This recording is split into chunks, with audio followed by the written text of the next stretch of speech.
Welcome to Ecologic for the month of October. Beautiful fall weather. The Black Pot guys had a great event. The tent stayed dry. So we have with us Jim Yeah, no, Shamburger. no. If you keep recording, I'll be to it in a minute. Just keep on because we're recording it. Okay. Go ahead. Keep talking, Harold. Maybe repeat the topic in like 1 minute. I'm about to get it live. Sorry. Yeah, if you want to just keep going. All right. So we're with Jim Shamburger, who's spent a lot of time in the oil industry with Devon and other interests and so forth. He's now with New Gulf. So he's going to be talking about the Mississippi Canyon Block 20, where 15 years ago Hurricane Ivan came through and caused lots of problems. Took the platform out, bent over 26 well bores. Problem is, one or two or three or four of them are leaking, and they haven't been able to fix it, and the whole thing is covered with mud. So we are going to be talking about that problem. And I want to mention a few other things before we go on to our topic with Jim. This time of the year, lots of us are in boats and kayaks and canoes and so forth. Very important survival bit of information. The water temperature now is around 69, 70 degrees. Survival time in 70-degree water for the average person is about 4 hours. There was an incident over to the east of us, I think in LaForce Parish, where a lady kayaking, fishing, fell out the kayak and apparently died of hypothermia. And so 4 hours, it seems like a long time. The point is, even though you're in a life preserver, if you do get into the water, very important, there's two issues at hand, what they call cold water response. That can render you unconscious for 15 to 30 seconds. So even a good swimmer can be in trouble in that time. So the life preserver is super important, very important. If you do tip over in a canoe or kayak or fall out of a boat or something, get to land and get out of the water. Very important. Good item to carry is a butane lighter, because you can get wet with it and blow on it a couple of times and light a fire. Super important to dry you out or to bring attention to your position of being stranded. So just very important this time of the year. Cold water means an issue in survival. 4 hours at 7 degrees, and our water temperature as of yesterday in the bays was at 68, 69. Just want to mention too, before we go on, we've worked a lot on this flood issue of 016, finding that a lot of the problems could have been diminished had we opened certain gates. And the Corps of Engineers operates some gates, Test-Vermilion operates some, and St. Martin Parish. And finally got all these people together where they have a plan of operation that will significantly lower flood levels. The two gates that St. Martin Parish operate are super critical. One is the Keystone Lock on the Bayou Teche, and two is the Henderson Gate. But now there's a plan of opening these during high water events, which according to a U.S. Army Corps of Engineers computer model study of 1994 showed that opening those gates would have lowered the level of the Vermilion around 6 feet. So very important that we pull together the Corps. At the request of the Corps, the Test Vermilion and St. Martin Parish and have a plan of operation now in place that can make a very significant difference. Just one more item. I know we're all concerned about the future of our U.S. because it's part of Lafayette's future. And the major problem Lafayette has is the Rodemaker plant is a coal-fired plant that is too expensive to operate. So it's now only operating at about 40%. That's making everything worse. And the 4 power plants we have here have obsolete equipment. So we need to sell Rotamaker and update the equipment. And the biggest issue with buying power from somewhere else is you can buy power from MISO real cheap, 3 cents, but it costs almost 5 cents to move it here, so it's 8 cents. So if we make it here, it costs 3 cents. We don't have to deal with shipping it anywhere. We have the power plants that just need to be upgraded. And so that's why we need to go with LUS. We can run it ourselves. I don't think,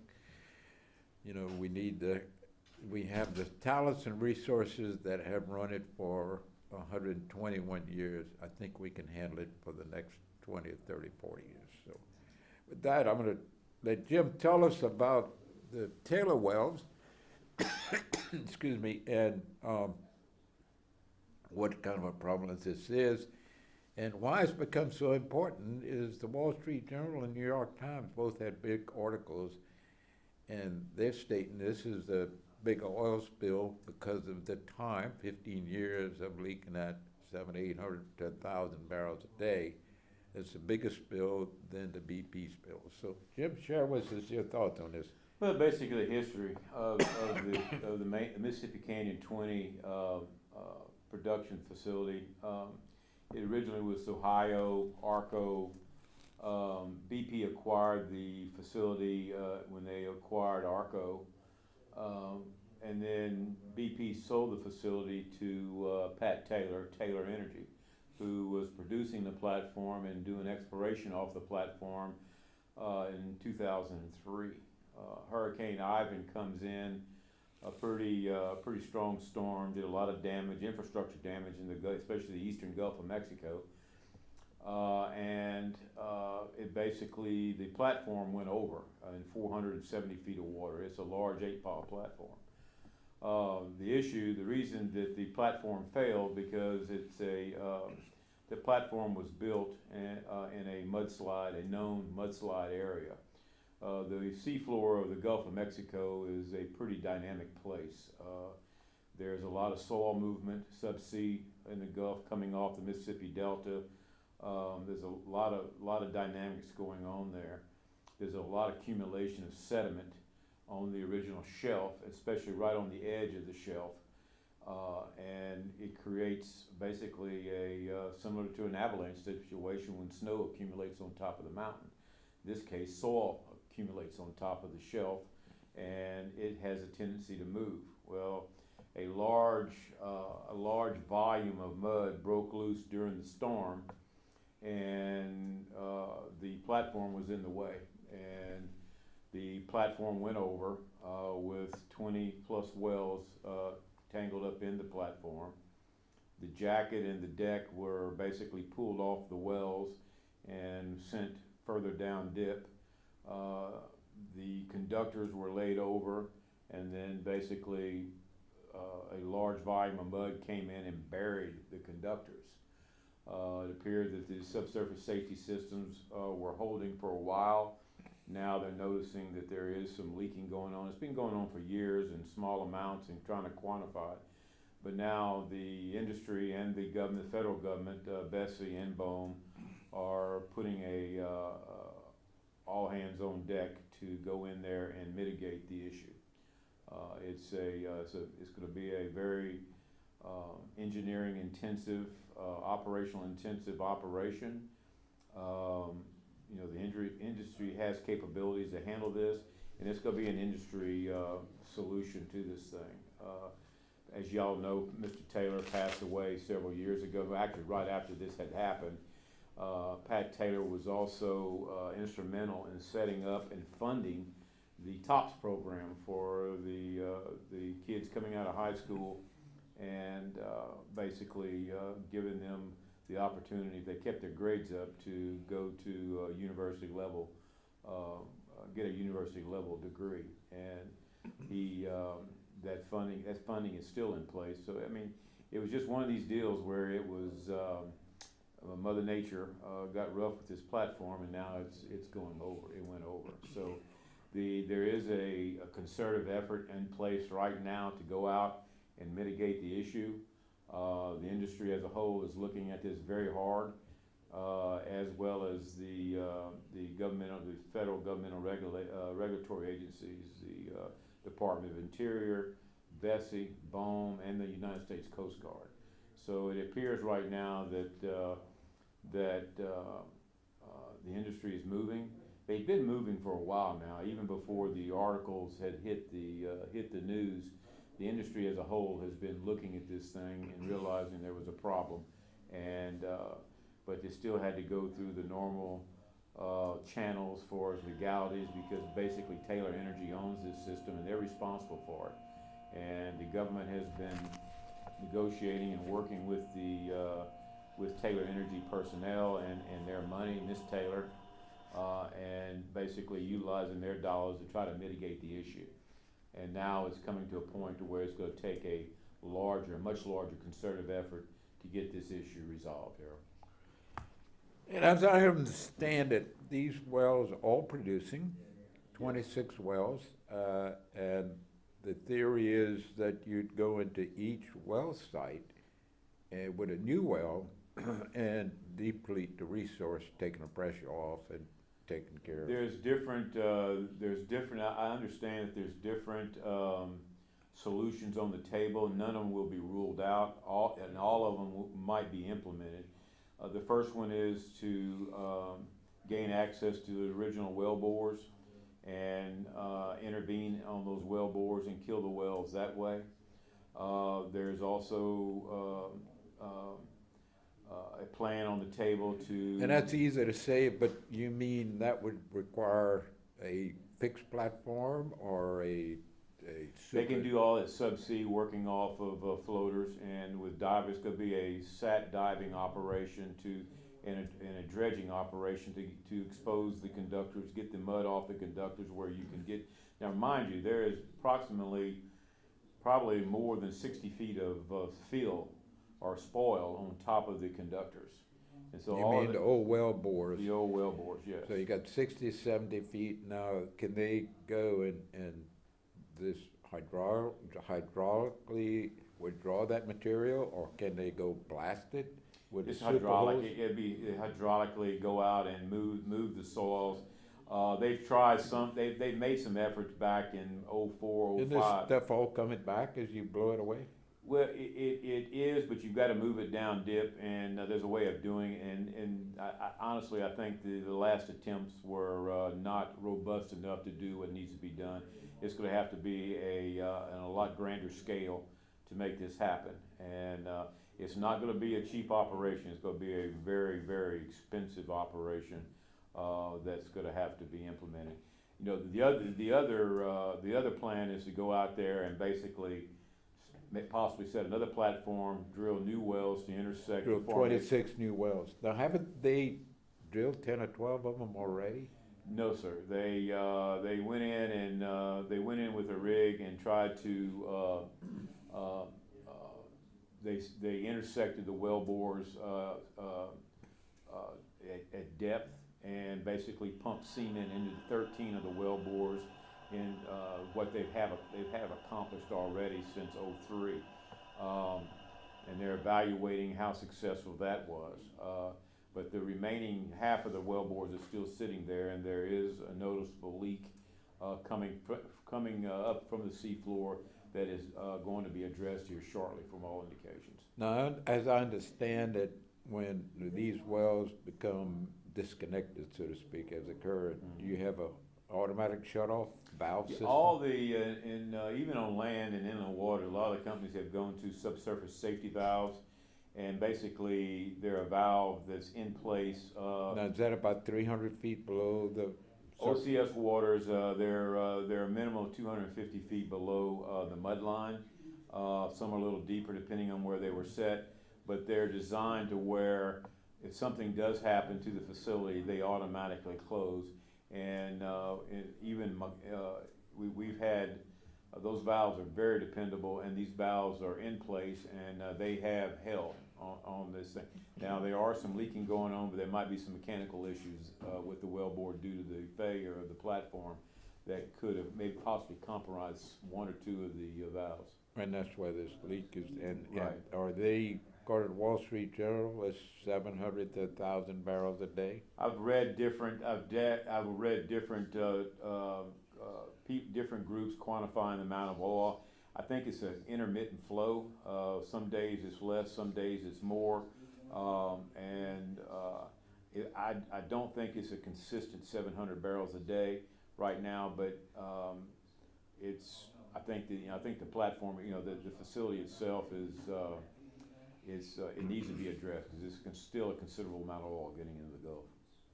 Wow.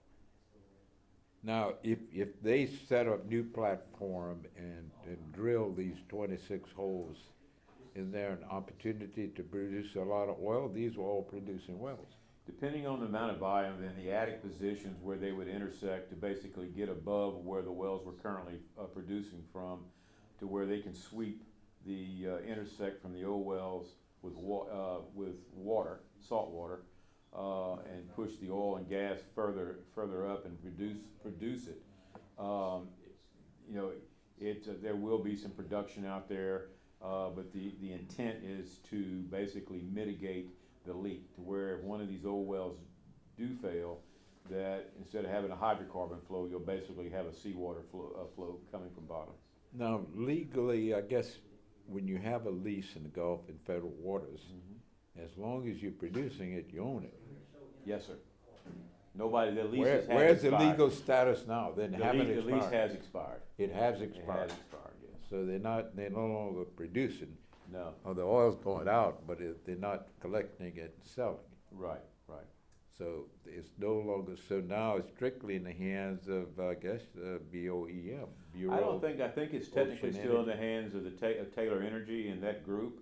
I don't think that the Was BOE, the original wells drilled by Taylor? not all of them. I think Taylor did have a couple of 2 or 3 wells they drilled off that platform and completed.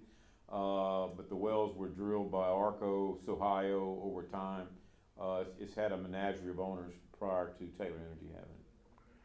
Is this bill affecting Passalute and some of the wildlife preserves and game management? I don't think what I've seen a trajectory of some of these sheens, and mind you, it's not black oil. It's basically silver to colored sheen coming off of this location.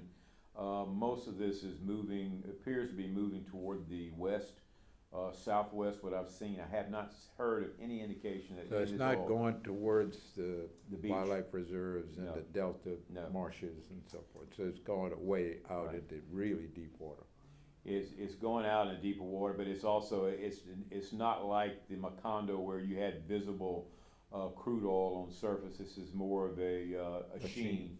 coming off of the facility. I'll say a heavy sheen coming off the facility. It's either silver in color or it does have some rainbow content to it. Wow. And of course, I think the New York Times and the Wall Street Journal both had articles, and that's what's causing, I guess, the attention all Yes. the way from Washington on down, Right. and it's certainly a concern for the industry. And do you see cooperation amongst the players that are involved I in think it? this is going to be an industry effort. They realize how critical this is. Now, this is just my thoughts. It's not the industry, but what I understand, the industry is hypersensitive to this, especially after Macondo. And I think that it's going to be an industry and regulatory governmental effort to take this and resolve the issue. There is funding available to take care of this situation through Taylor Energy. It's actually considerable funding. I was surprised when I heard the other day some of the numbers that they were batting around, but there is dollars available right now, and not taxpayer dollars. It's actually Taylor Energy money. And I understand it's like 500 million in escrow, and that part of that was, I guess, impacted by the litigation that's already been in place for There's been years. several. There's been Lawsuits. several million. I mean, I'm not sure about this, but I thought I've heard numbers of a couple of $100 million already has been spent. Yeah. And I think there's an additional 550 million in escrow available to address the problem. Right. So it's not an issue where a responsible party is running away from it. Right. They are, there are resources in place to deal with this. Yes. And of course, it's very complex and tough issue. It's going to be one of the wonders of the world. I mean, the industry as a whole has the technology and the capabilities to do it, and they're exploring all avenues to address the issue.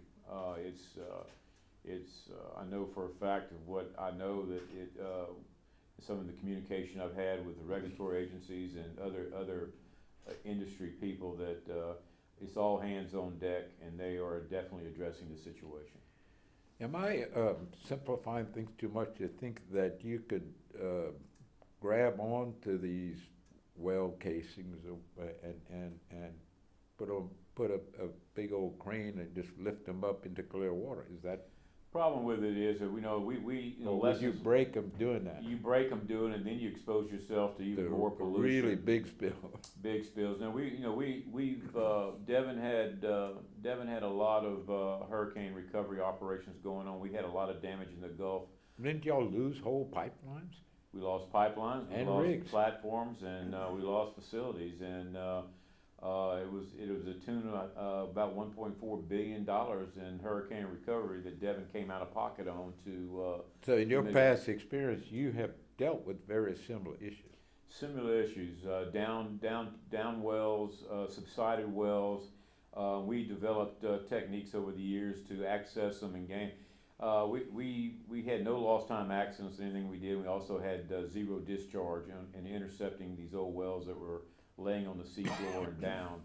There's a way of doing it. Techniques were developed, and those techniques will be used today on the Mississippi Canyon 20 project. Once they can get them, I think the big issue is to get them exposed, because the soil out there is very fluid. It's unconsolidated. It's basically slush, and if y'all want to see a picture of it, you can go to the Bessie website, and you can actually see some of the bathymetry data that they took of the whole Gulf of Mexico, and you cannot miss that slide that came down. It was a very large area that was impacted, that when that shelf cut loose. It's a good place to drill for oil, but not a very good place to put a platform. Well, we've had platforms in... You're on air, can we help you? Yes, I'd like to speak to Harold. You got him. Yes, Harold. Harold, this is Vic. Yeah, turn your television off, Vic. Article. Turn your television off, Vic.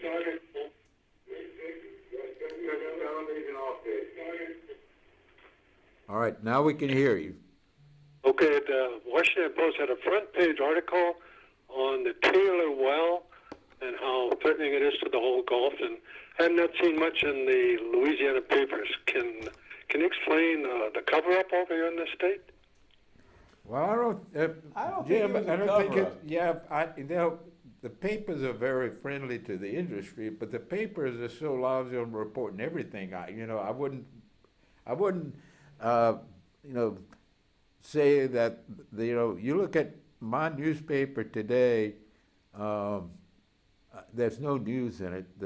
So the fact that they're not covering it is, the same. They're not covering lots of things. So I wouldn't put it at the feet of the press. The Advocate had articles last month. They've been running articles probably. I know the morning Advocates had at least 3 articles I'm aware of about the situation, and I don't think anybody has ever paid attention to it. I've been amazed that this has been going on for a while, and the industry's known about it. Industry has been discussing it on how to handle it and what to do with it, because it is going to be a massive engineering feat to do this. Yeah. But I just think, honestly, the local media dropped the ball on all of this. It has not been... Well, it took a friend from the state of Maryland to email the front page of the Washington Post to me before I was even aware of it. Wow. It was the Washington Post that had it. Okay. Yeah. Front page Washington Post. I think the Wall Street Journal's had an article here recently. I think Tuesday. CNN has done an article. I've done a story on it. I don't think it's been a kept secret by anybody. It's been discussed within the industry, it's been discussed with regulatory agencies, and, everybody's been aware of it, and everybody's been, offering solutions on what to do and how to do it, but it still, remind you, it still has to go through, it's been going through the normal legal steps when you have a responsible operator out there that's responsible for taking care of this situation, and they've been doing it. The government and Bessie, the regulatory agency, have been working very closely with the Taylor Energy Group in handling this situation. But now it's time to get more aggressive with this thing and do something with it. Okay, well, once I received that article from the Washington Post, I sent it on to the Lafayette Daily Advertiser, and I'm still waiting for some news to appear. Well, it's good that you have done that because it is a very important local issue for several reasons. Yeah. One, somebody's going to spend mega millions to fix this, which may include some of the contractors in our area. They need boats, they need helicopters, they need all kinds of things to go do this, and it is probably going to involve 5 or 8 or 10 years of effort. So I think it's very newsworthy to the people that may have an opportunity in this. If they have to re-drill all these wells, somebody's going to be, bringing a lot of oil to the surface and selling it. So there may be in this negative some economic opportunity for profit. A lot of that oil will probably be sold to basically mitigate the cost of. Thanks for coming over for my birthday party. All right, Vic, thank you for the call. We appreciate it. But getting back on what we were talking about, the producing this and sweeping those formations is probably the better option to help. Honestly, I think it's going to be several options explored and implemented there to make sure that this thing is put to bed. And who makes those decisions, Jim? Who's going to say, well, this is the path? It's going to be right now. It's going to be it's probably going to be Bessie and Bohm. I would think that Coast Guard is involved too. Coast Guard is going to be involved on the cleanup and the response on this thing, but it's going to be probably the Department of Interior handling this thing. Mind you, it's still Taylor Energy, and Taylor Energy is still an entity, and they. I'm not privy to any of those negotiations and what's going on there. I know they've been ongoing, and monies have been allocated from Taylor to this project, and I'm not sure what the Department of Interior's stance on this project is right now, but they will probably, as they do most of this stuff, they will probably be the driver to make things happen. Yeah, and an issue like, okay, this oil is escaping at 700 to 1,000 barrels a day. Is there any attempt to capture it? There's some ongoing effort right now to capture that oil that I'm aware of. There's planning going on right now to intervene and do something with the oil to capture it and mitigate it. And then why the planning is going on to figure out how to best address the well bores and how to plug the well bores with the current situation. But there is an ongoing effort right now to mitigate the current leak. And that means some a surface attempt to. It'll be a surface attempt just to capture the oil that's coming out of the ground until the well bores can be mitigated. And there's all kinds of. So that means they put a collar, so to speak, around it, and then try to use pump a cofferdam. Not a cofferdam, but you can use what we call a sombrero, basically a large structure to encapsulate the oil. And basically, as you know, oil floats to the surface, so it accumulates in the top of the sombrero, and you basically pump it to a facility and process it and then send it to sales. So they have to design barges with these collars, so to speak. It's a floating device, and then you have an apron that drops 20 feet. There's below. different designs. There's small designs for an intermittent leak. This is going to be probably a more robust design, I would think, over time. Now, if y'all remember Red Adair, I want to say back in the 70s, early 70s, when we talk blowout in Mexico happened, he developed a sombrero. the original design. That was a ITOC well. I call we talk wells, Yeah, but it's, and it dumped oil on Cameron and. it was I mean, 30,000 barrels a day. Yeah. And they used. And it this- ran almost a year. Yes, sir. And they used the sombrero to capture that. They had issues with it, and I think they actually lost some divers in deploying it. But technology has improved dramatically, and we used smaller versions of the sombrero on the when we had some down structures. Before we cut conductors to remove them, we made sure a sombrero was over us to capture any oil that was trapped that would come up when we made those cuts. Now, when this platform went down, I imagine it didn't have tank structures on it. It was all piped out. It was piped. It was all pipelined out, and they do have retention tanks, but it's limited to, and it's just basically for storage, temporary storage until they can pump it away. So the pipeline that was handling that probably, that got disconnected too. It got disconnected, and keep in mind, there's production in that whole area out there, in that mudslide area, that was not affected. It was just this one platform for unknown reason, unless it caught the brunt of it. But there's still This is an oil field. it's an oil field, yes. It's an old oil field actually, and but And the there's- wells are not that deep. No, I think the wells are like 9,800 feet, 10,000. It might be one or two that are 11,000 if I remember correctly. But I mean they're not deep wells by any means. And it's 470 feet is not real deep No. water either. No. These wells are, I think, below 800 feet. They're under the Royalty Relief Act of '95, and so these wells were paying royalties. Yes, yes. And what kind of production? Do you have any idea what they were producing? I know that Mr. Taylor had plans for that platform because this is what I'm aware of. Devin had a platform. I think it was South Pass 70. That we were retrofitting that platform to take the production off the Taylor platform, and I want to, if I remember correctly, I think we had retrofitted the platform to take an additional 25,000 barrels a day, and that was right before the Wow. platform went over. Wow. So this is a real high-producing platform. It was, but I think it was not so much the existing production that was minimal. It was a new target that I think Mr. Taylor had plans to do, and I think they had some success. And it was more of an exploration program that they were planning for. And was the platform producing gas? There is some gas. There is a gas component to it. Yes. Wow.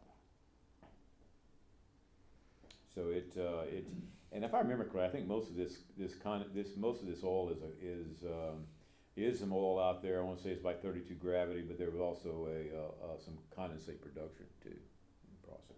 Which It's a light oil. the original gasoline. Yes. Yes, the Yes. original gasoline. Yeah, the old drip. Which I think is the refiners love it because they don't have to do too much to it to put it into the gasoline Yes, stream. that's exactly right. All the old gaugers used to run their vehicles off of the Oh yeah, drip for I years. used to. A can of Well, STP. they had a guy we sold cars to, and he was running his car on drip, and he came to us to readjust the timing so Yes. it wouldn't knock so bad because it was about 60 octane, and you could set the engine where it ran fine, Especially set put the- STP with it, it really enhanced Right, the yeah. the running ability of it. But Golly, yeah, I used to laugh at that guy. He'd come with his valves clattering, we gotta adjust this. But- What's the problem? I said, you got a low octane fuel. Yeah, I know, it comes from the drip in the oil field. I get it free. But I will say, the industry as a whole is addressing and is looking at this issue very hard. And we have done over time a lot of amazing things in different parts of the world, in the Gulf of Mexico, off the coast of Nova Scotia, North Sea, and the engineering capabilities of the industry as a whole. We have done some miraculous things. The technology is there. The wherewithal is there. They just need to implement it and get a little creative with it and do what we have to do. So this is fixable. It's going to take time. I feel it has to be fixed. It has to be fixed. As the old adage is, we can't accept can't as an answer. It's got to be done. Right. and that's the industry is kind of our mantra, and that we try to fix most anything we work on. And we've had failure just like any other industry. It's no doubt Sure. about it. Macondo was a tremendous failure. This is a failure of And the then it had a platform. big economic impact on the Yes. whole Gulf of Mexico, Yes. and it raised the price of being out there. And, But it's an industry issue, and I feel confident the industry is going to address it, and we'll get a lot of support from the industry in making this happen. Because they want the problem resolved like anybody does. And necessity is the mother of invention. And there may be concepts that have not yet been tested that may bring to bear that would help us in similar situation in the future. Well, the storm damage back in from '03 to probably '08, there was a lot of technology that grew, and a lot of new businesses that grew out of the technology that had to be developed to address the situation that basically the industry has never seen before. Things we had to deal with, and it was amazing what came. It became a huge cottage industry to address it. And I'm still kind of amazed. I look at Texas and think along their coastline is like 510 miles, and ours is like 357 or something like that. So we're not that much different from Texas. But The difference is Texas, we have the Mississippi River. Oh yes, that's the difference. big The Mississippi difference. River Yes. has been flowing in the Gulf of Mexico for years and Yeah. years and millions of years. We have a And lot more platforms. we have a lot more and the reason is because it's a huge sedimentary basin. All the sediments coming out of North America were dumped right here. That's why the oil's there. That's why the oil's here, and that's why the gas is here, and that's what has made. We were fortunate enough to have all that. Texas is more of a gas province, but they never had the delta mechanism over the millennia that we had here. But I look at Texas, and like every 10 miles, or it might be 5 miles, they have a monitoring buoy that monitors wind and waves and currents and oil.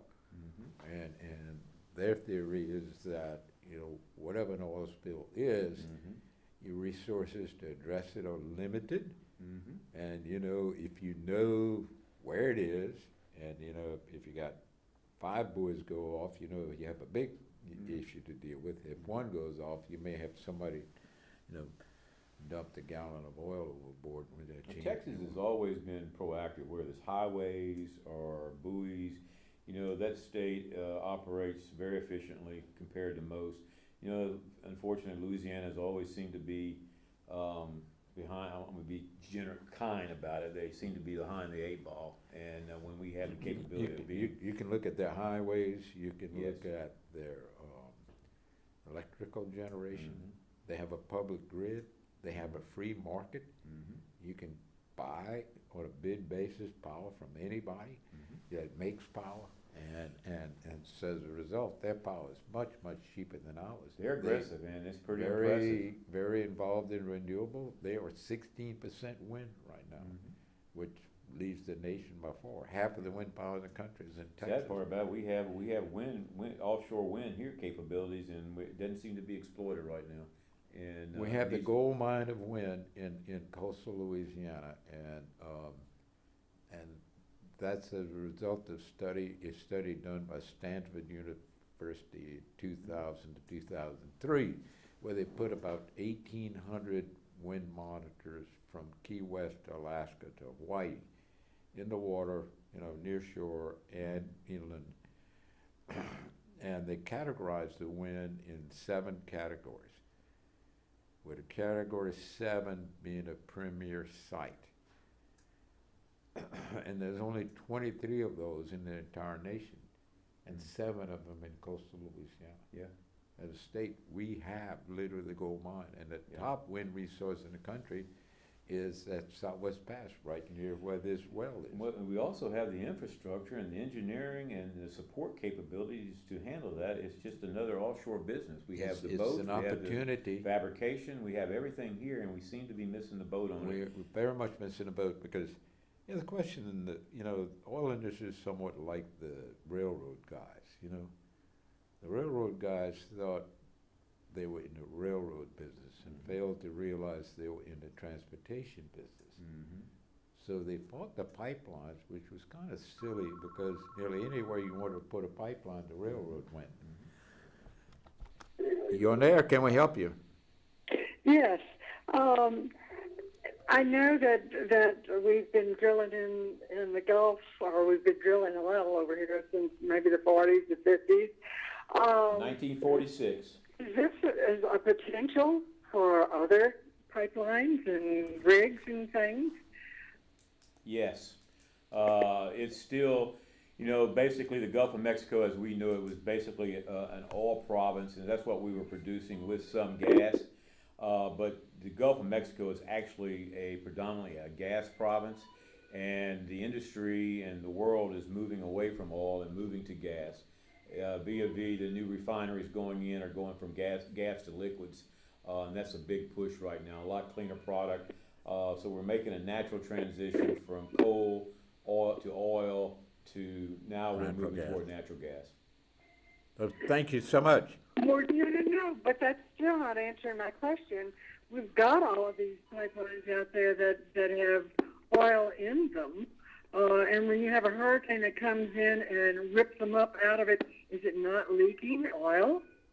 Very seldom. Even The though safety it turns- system, even the though it safety turns to gas. systems hold quite well, and we've you know, we basically it's amazing how our safety systems have held and worked dependably over the years, and they're designed for that kind of operation on the water. When the pressure in a pipeline goes down, everything closes. The pumps stop, everything shuts down. Everything shuts in.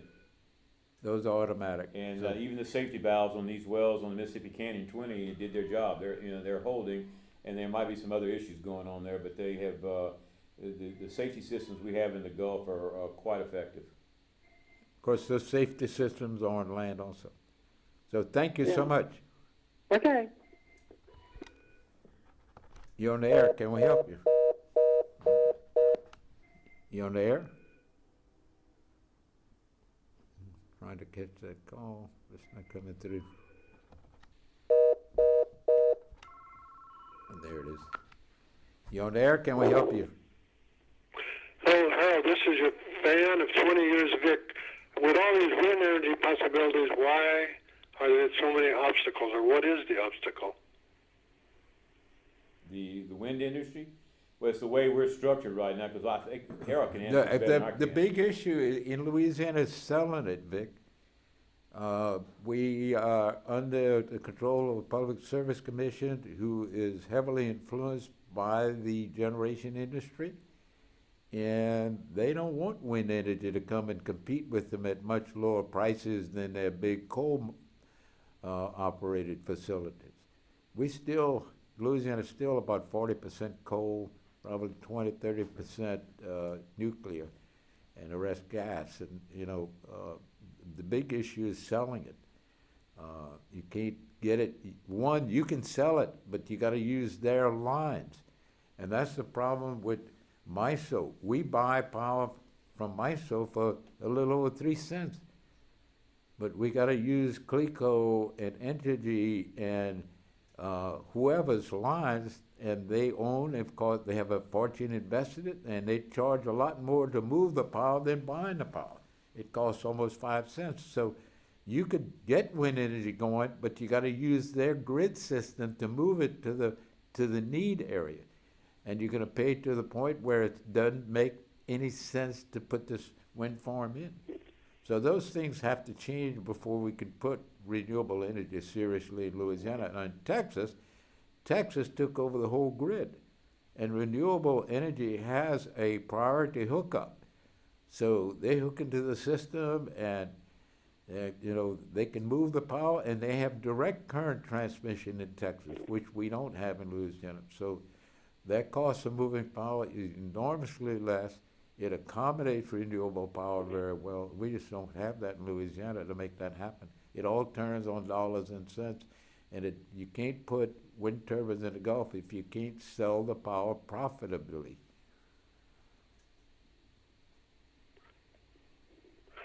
I'd like to Well, Yeah, go ahead, Vic. it's very sad. Just one other question. What do you all think about the possibility of drilling in the Arctic National Wildlife Area there? been doing it for years, safely. Well, they're going to expand it now. Well, okay. The problem is not drilling, Vic. The problem, I guess, for those wildlife-sensitive areas, production. You know, and setting up production units that run night and day, that run separators and engines and lights everywhere. That has a lot more impact than actually drilling. Right now, they can drill 40, 50 wells from one site, and the drilling's not the big impact. They have to do a lot better job with the roads that access these drill units, and perhaps the solution is to pipe the product out of the reserve into an area where they could set up a big production platform without impacting the reserve life. Can I address the last caller? People, need to understand that in sedimentary basins like the Gulf of Mexico, offshore California, hydrocarbon has been naturally leaking on land in the Gulf of Mexico, offshore California for millennia. It's just a natural occurrence. They find old faults, and so in the Gulf of Mexico, there's oil seeps, natural oil seeps throughout the Gulf of Mexico. It's not a 100%. The Gulf of Mexico's geology does not have 100% containment naturally, and there is gas geysers, there's gas leaks, seeps that happen out there. They've been documented. Massive gas leaks in the Gulf of Mexico. There was a study done about 3 years ago that actually videoed one of these natural releases of natural gas in the Gulf of Mexico, and it was a huge explosion of gas that came up that was released all of a sudden. So it's not, yes, we've had our failures in the industry, and yes, we've had our oil spills, but the Gulf, as we know it, is leaks are common, sheens are common, and a lot of it is natural. It's just the dynamics of the geology in the Gulf and offshore California. You think of the tar pits in California; those are natural occurring seeps that have accumulated oil right there on the surface, and that's the same oil that we're producing now. In fact, that oil there is probably worse because it's asphaltenes. So and it's Jim, a natural occurrence. There's also a big energy source in the Gulf, and it's also in the Atlantic, is methane hydrate, and it's off the coast of China, off the coast of Japan. I think both China and Japan has launched efforts to harvest methane hydrate, and our Gulf is full of it. So that's almost at the surface in very deep water. Right, and I'm pro-industry. I mean, I've raised my family on this industry for the last 40 years, as well as my uncles have worked in this industry, and I will attest that the industry has done. We've had our failures, no doubt about it, like any other industry, but the industry as a whole has been very proactive in safety, very proactive in cleanup.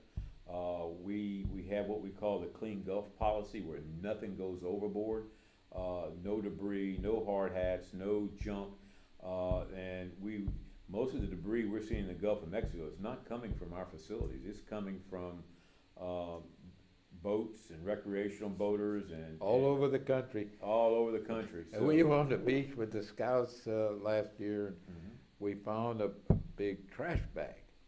A black trash bag washed up on the beach. So we opened it up, and lo and behold, all the address and envelopes from St. Louis, Missouri. And I took a picture of all this and mailed the picture back to this guy in St. Louis, Missouri. I didn't get a response. I bet not. So that But bag, we, that bag of trash came a long way. Every person who is and works in the Gulf of Mexico, whether it's on a drilling rig or a production platform or a compressor station, they all have to go what we call Clean Gulf training, and it basically documents that nothing goes overboard. Buckets all have to be labeled to where we quantify the volumes. I'm not saying that a windstorm. They have the platform number on the barrels and Yes, all. yes, and so we know where it came from. If something does get blown overboard, we can find it and send it back to where it needs to be. But it is, we are very conscious of that in the industry, and I can attest to it. I lived and breathed it, and you know, one thing I want to get across here: we're not the villains of the world, and the industry as a whole has done a lot of good, and our products have done a lot of good, and we've been actually. I know there's a lot of debate about it, but we've actually been very environmentally conscious over the years, and we've also raised a lot of families and done a lot of good for this area, industry as a whole. So, yeah, we're fallible just like anybody else. We've had our disasters like any other industry, whether it's an airline, plane crash, or what do we have. It's still, I feel very positive and bullish about the industry. You on the air? Can we help you? Hello. I missed the early part of the program, and I missed the information. Is the impacted oil well by the hurricane? Did it have a large quantity of leaked oil? Anything comparable to the Macondo spill, or could you comment on that? Is it still leaking? Thank you. The actual volume of leak is still in debate exactly what it is. We've heard different ranges, but the Macondo was a large bolus of oil that was leaking to the surface, basically a main line to the surface at different high volumes of rate.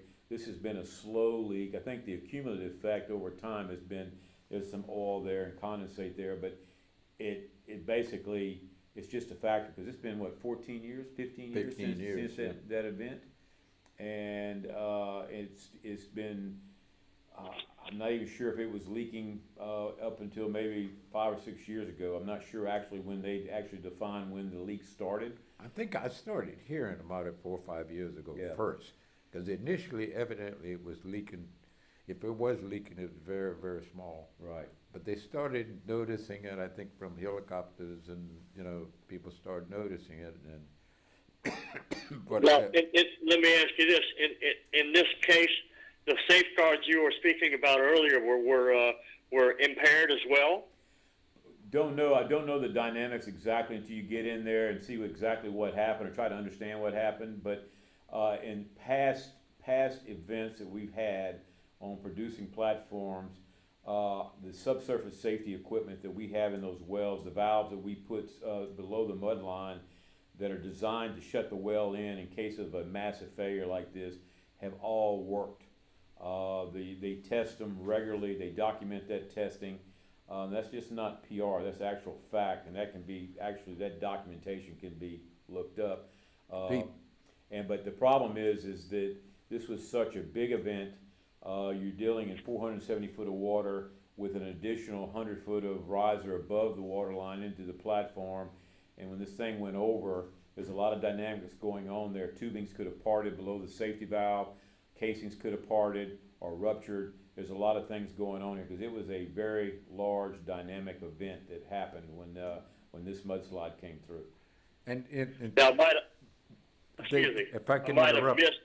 Yeah, go ahead. Might have missed this part, but I believe I did hear you say at one point that the location of the well was a mistaken location by being in a bad area for mudslides, right? No, it's in a noted what they call a mudslide area, and basically what that means is that the platforms that are there and still there are designed to withstand the mudslides, and they happen regularly in the Gulf of Mexico. For some unknown reason yet to be defined, whether it had to do with just the tremendous size, the tsunami effect of this mudslide that came through, and this platform just so happened to be at the wrong place at the wrong time, and it failed. It could be a function of age. And see, there's 26 wells that were active, and it may be just one of these leaking. So 25 of the shut-off systems have worked. And evidently the leak started showing up 4 or 5 years ago. To say that it's been leaking at this level for 15 years may not be exactly right. And Thank you. We have platforms in the Gulf that Pennzoil has put in. They've been there longer than this platform and have withstood mudslides and are quite sound. It's just they're still trying to define exactly what happened here and why this platform, basically a postmortem, why this platform failed and the others did not. So Jim, I think we're at the end of our program, so I want to thank you for sharing all your knowledge about this important. I just like to get across that the industry is not the villain that sometimes we get portrayed. I've worked in this industry. I know it for a fact.